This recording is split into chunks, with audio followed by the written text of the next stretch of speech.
Tu es sans voix face à une situation de sorcellerie, échec, maladie. Tu veux connaître les mystères qui t'entourent. Un lieu de prière et d'édification. La CBC, Maison de prière, vie abondante, ministère prophétique et apostolique, vous convie à des moments de rencontre divine et d'édification avec au programme mardi 18h, prière d'intercession, jeudi 17h, restauration spirituelle, délivrance des cas compliqués, samedi 8h, 14h, consultation prophétique et suivi spirituel, dimanche 9h, culte d'adoration et action de grâce, situé à la montée Ludon Vogada.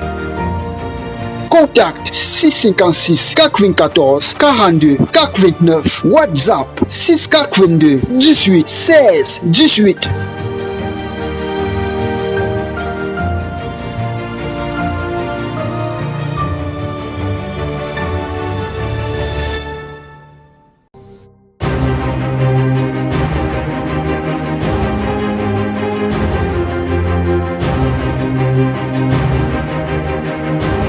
Nous allons pouvoir, bien-aimés, parler encore de l'adoration.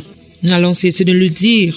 L'adoration est une conversation entre l'homme et Dieu. Un langage d'amour inspiré qui donne lieu à une extravagance. Nous pouvons dire à un sentiment réel qui est marqué par des soupirs, des gémissements et un consentement de rapprochement, d'intimité, c'est-à-dire cœur à cœur.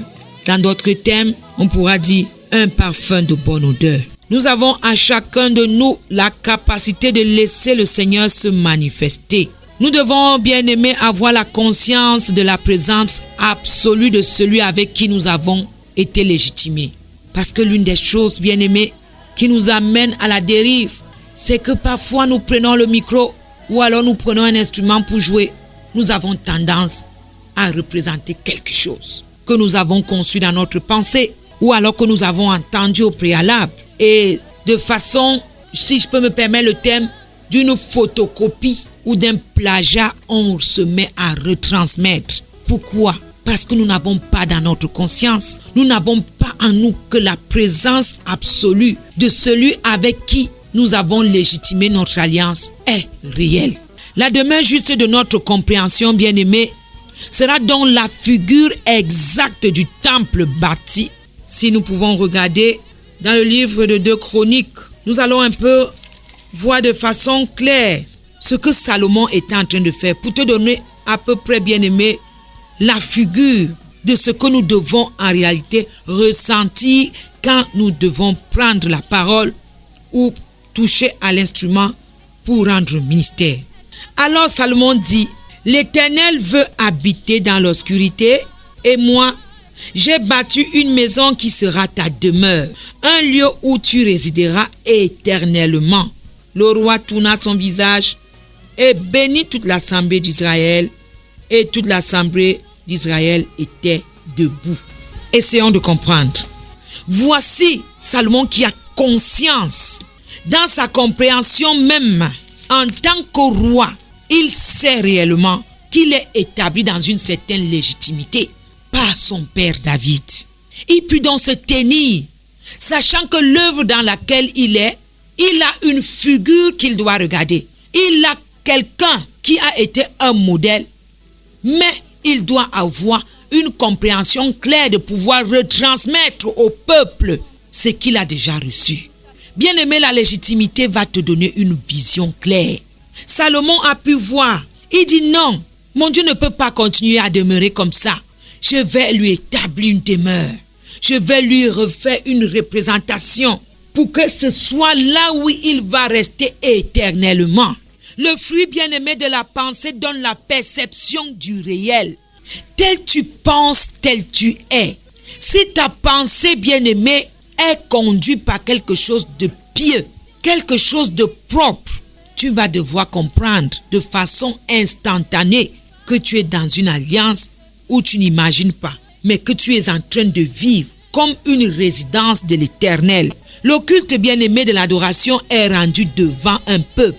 Si vous lisez très bien ces 3 versets, vous allez comprendre qu'il ne prenait pas égard de ce qu'il est, mais il transmettait quelque chose à ce peuple.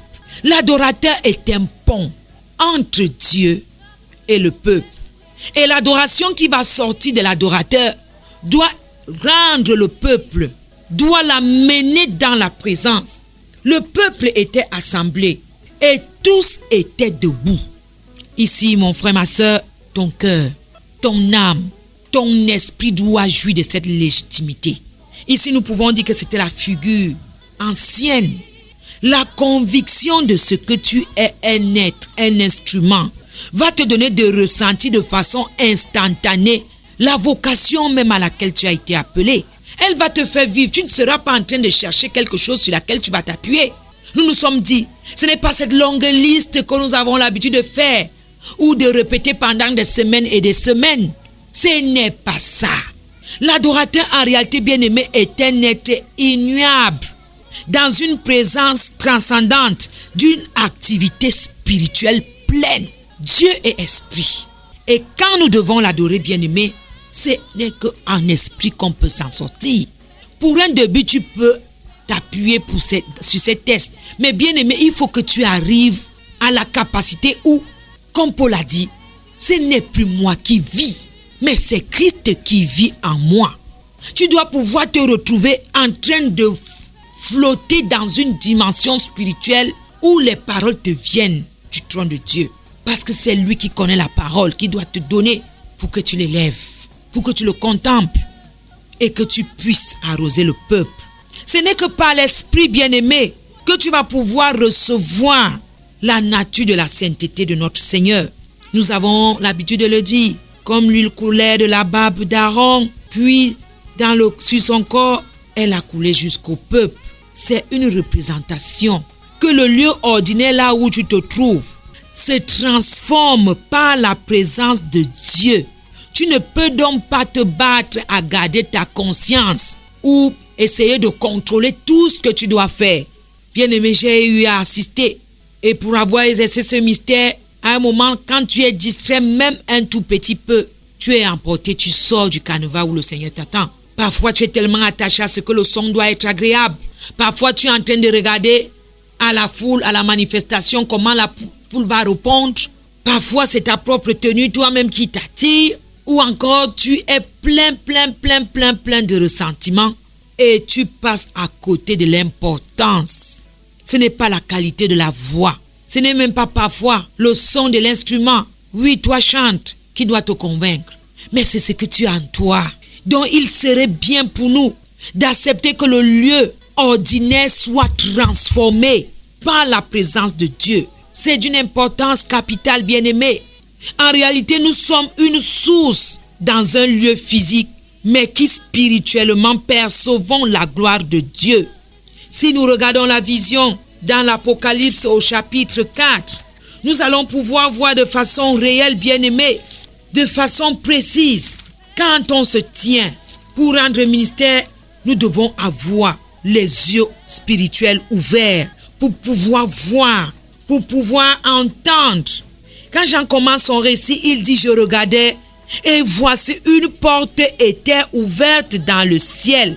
La première voix que j'avais entendue, comme le son d'une trompette qui me parlait, dit monte ici et je te ferai voir ce qui doit arriver dans la suite. » Le voyage du lieu ordinaire pour le lieu extraordinaire ou surnaturel doit se percevoir, doit se ressentir, doit se vivre. Sinon, bien-aimé, on n'arrive pas. Aussitôt, j'ai vu en esprit. Il dit, je fus ravi en esprit. Et voici, il y avait un trône dans le ciel. Et sur ce trône, quelqu'un était assis. L'adoration est prophétique. C'est un ministère prophétique. Le fait de visualiser, le fait de consentir, le fait de vivre l'omniscience, l'omnipotence, l'omniprésence nous donne de ne plus sentir comme le monde veut. Nous arrache de la compréhension humaine pour qu'on s'attarde au geste d'un tel ou d'un tel autre. L'une des erreurs bien-aimées que nous commettons dans le ministère, c'est que tellement parfois on a regardé une certaine vidéo, tellement on a suivi une certaine chanson ou un cantique, on se laisse donc obséder par la gestuelle de la personne, On se laisse parfois transformer pour pouvoir porter le même timbre vocal que la personne que nous avons suivie. Et à la fin, rien ne change.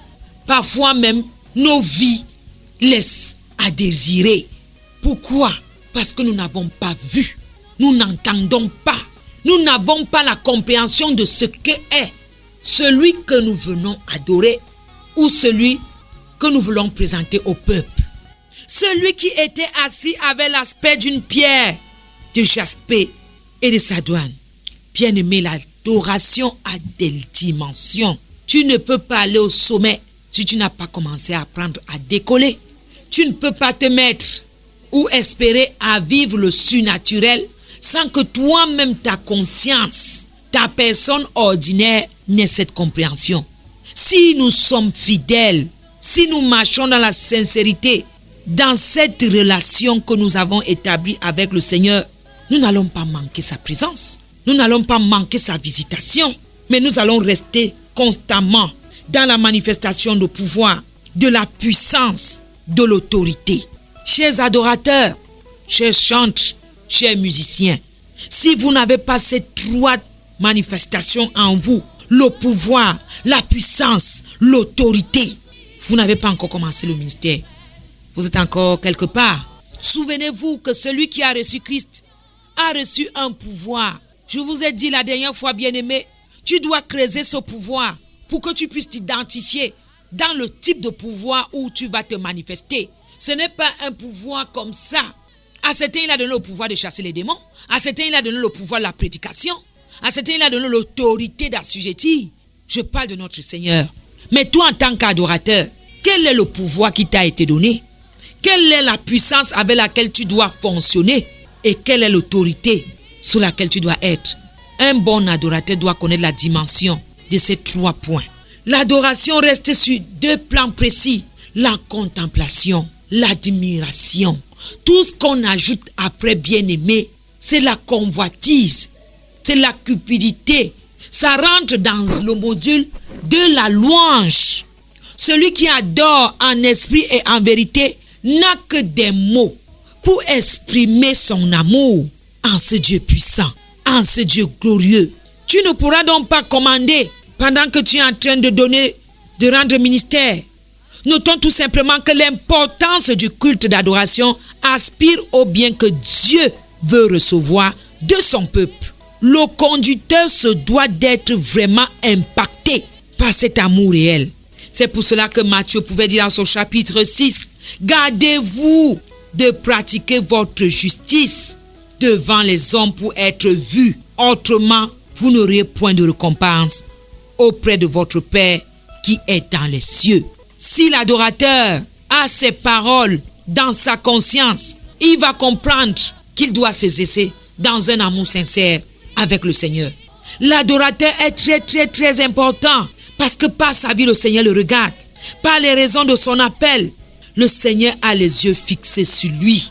Il ne serait donc pas bon, bien-aimé, de porter une autre manifestation et que nos lèvres confessent toute autre chose. Souvenez-vous que Paul a dit lui-même, aux Galates, le désir de la chair sera toujours contraire au désir de l'esprit. Tu peux même te préparer pendant une semaine plus. Tu peux même passer une nuit de prière. Mais au moment où tu arrives devant le peuple, tu peux être défié par ta propre pensée. Tu peux être défié parce que tes yeux vont voir. Pourquoi? Parce qu'il y a une inimitié. Il y aura toujours une inimitié entre ta personne spirituelle et ta chair. Maîtrise bien ton terrain. Cherche à mieux te connaître pour que tu puisses taire cette voix au moment où elle se lève. C'est pour cela que dans nos assemblées bien-aimées, beaucoup de vies sont retenues captives. Beaucoup de fléaux se vivent à l'intérieur parce que le conducteur lui-même ne se maîtrise pas. Parce que le terrain est miné par l'aspect physique. Et on devient donc une résidence où les principautés vont agiter pendant tout le programme. Pour ceux qui sont un groupe, pour que vous puissiez expérimenter ou alors tester ce que je suis en train de vous dire, regardez tout simplement. Quand le terrain n'est pas maîtrisé, l'accord de l'autre ne donne pas avec pour l'autre. Le chanteur veut commencer à chanter. C'est un son des distractions qui vont sortir de l'autre côté. Pourquoi l'oreille n'est pas aiguisée? L'oreille n'est pas maîtrisée. Le timbre vocal parfois n'est pas maîtrisé pour ceux qui veulent chanter dans la polyphonie. Et ça commence à former bien d'autres choses. Il faut être capable d'opposer en soi-même la résidence de Dieu pour que la voix de la contradiction se taise. Pour cela, bien-aimés, nous devons être familiers aux Écritures parce qu'au moment où la chair va se lever, il faut qu'il y ait quelque chose qui va lui dire « tais-toi ». N'as-tu pas appris? Comme le Seigneur lui-même s'est défendu pendant qu'il était tenté par le diable. Le diable lui disait « il est écrit ». Lui aussi lui répondait « il est écrit ». Bien-aimé, tu dois comprendre qu'un bon arbre ne peut pas porter un mauvais fruit, ni un mauvais arbre porter de bons fruits. Tu ne peux pas prétendre, dans une apparence d'une fausse piété, vouloir convaincre les gens. Pourtant, au-dedans de toi, tu es souillé. Pourtant, au-dedans de toi, tu es plein de mauvaises choses. Ce sera mal fait, bien-aimé. Tout arbre qui ne portera pas du bon fruit est coupé et jeté au feu. Matthieu chapitre 7, versets 18 à 19. Dites-vous que les holocaustes ne sont pas mauvaises, mais elles doivent être réelles. Nous devons marcher dans la vérité devant les hommes. Nous ne devons pas croire que ce que nous faisons caché ne va pas impacter notre ministère. Tout au contraire, très certainement le Créateur nous voit et il nous remet en cause. Et il nous dira un jour, ceux qui me disent Seigneur, Seigneur n'entreront pas dans le royaume des cieux. Mais celui-là seul qui pourra entrer, c'est celui qui fera la volonté du Père qui est dans les cieux. Cessons de nous agiter dans les œuvres mauvaises pour vouloir s'exercer au présent à la vue de tous comme étant pieux. N'acceptons plus de nous laisser leurrer par la vue, mais travaillons durement à notre salut au travers de notre fonction d'adorateur. Jean nous dit à son chapitre 16, du verset 13 à 14, « Quand le consolateur sera venu, l'esprit de vérité, la vérité va nous conduire dans la vérité et la vérité va nous donner le langage de la vérité. Le Saint-Esprit va pouvoir nous convaincre au moment où tu veux ouvrir la bouche pour tromper. J'ai souvent entendu un frère, une soeur se lève pour rendre des ministères. Comme nous disons vulgairement, il mange la langue même. C'est-à-dire qu'il fabrique, il veut pouvoir coller des choses qui n'existent pas. Bien aimé, c'est le langage de la tromperie, le mensonge. Quand le consolateur sera venu, l'esprit de vérité, il vous conduira dans toute la vérité. Car il ne parlera pas de lui-même, mais il dira tout ce qu'il aura entendu. Je vous ai dit, permettez-moi de me reprendre, l'adorateur doit voir, il doit entendre, parce que c'est ce langage qu'il voit, qu'il va transmettre et qui va amener le peuple à vivre quelque chose. Au verset 14, il dit, il me glorifiera parce qu'il prendra de ce qui est à moi et il vous l'annoncera. Alors le Saint-Esprit reste notre meilleur partenaire pour convenir de ce que nous sommes censés faire exactement, pour nous inspirer, pour nous donner à la conscience permanente que la présence de Dieu est en nous. Ce n'est pas posé dans le son à côté, ce n'est pas dans ton bout de papier, ce n'est pas dans l'affluence qui doit être ce jour où tu rends ministère, c'est doit être en toi. Tu ne peux pas glorifier Dieu si tu ne laisses pas le Saint-Esprit se glorifier en toi. Tu ne peux pas le vivre. L'inspiration est tellement présente au moment où on se laisse dans les flots du Saint-Esprit. Regardez la figure qu'il y a dans Actes des Apôtres, à son chapitre 2, le verset 4. Quand nous lisons ça, nous sommes peut-être en train d'imaginer pour se dire, ah, mieux d'eux, comment ils ont pu, oh, vraiment, ils ont eu la chance. Ah, on regarde ça comme un mirage lointain, mais pourtant, en réalité, c'est la nature que nous devons avoir. Le verset 4 dit, acte 2, 4, et ils furent tous remplis du Saint-Esprit et se mirent à parler en d'autres langues, selon que l'Esprit les donnait de s'exprimer. Je ne pense pas qu'on a dit qu'il a été écrit sur cet acte des apôtres qu'ils ont ouvert la bouche et ils ont commencé à dire « Seigneur, mets dans ma bouche. Seigneur, fais que je parle. Quand je vais parler, que ce soit ça qui arrive. » Non. Comprenons l'écriture ici. Ils furent remplis. C'est-à-dire, ils étaient dans une disposition physique et spirituelle de pouvoir manifester quelque chose qui ne devait pas venir d'eux. Parce qu'ils attendaient à un signal bien donné qu'ils allaient manifester cela. Et il s'est mis à parler à notre langue. Combien d'adorateurs peuvent adorer en langue? Combien? Ce n'est pas ce que nous fabriquons, nous avons l'habitude de faire. Subitement, on va faire. Non. Bien-aimé, le parler en langue est une âme terrifiante. Si le Seigneur puisse te donner cette grâce, bien-aimé, que tu adores en langue. Si vous lisez cet extrait des Actes des Apôtres chapitre 2, vous allez comprendre le trouble qui s'est installé du fait qu'ils se sont mis à parler en langue. Par la suite, on nous fait comprendre que ceux qui étaient là les entendaient même chacun en leur propre langue maternelle. La puissance du Saint-Esprit au-delà de la sagesse humaine. Bien-aimés, chante adorateur.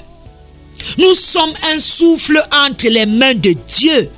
Laissons-nous emporter par ces flots et rendons à ce peuple ce qu'ils attendent. On ne devient pas adorateur, bien-aimé.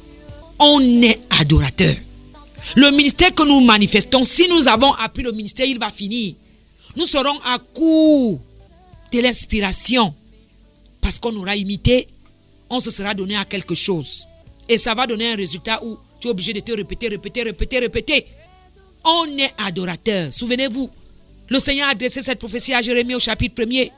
Avant que tu ne fus né, je te connaissais. Le ministère que tu dois exercer est connu d'avance par Dieu. Tu dois tout simplement attendre qu'il te montre ou alors attendre qu'il se révèle à ton leader et qu'on te prépare.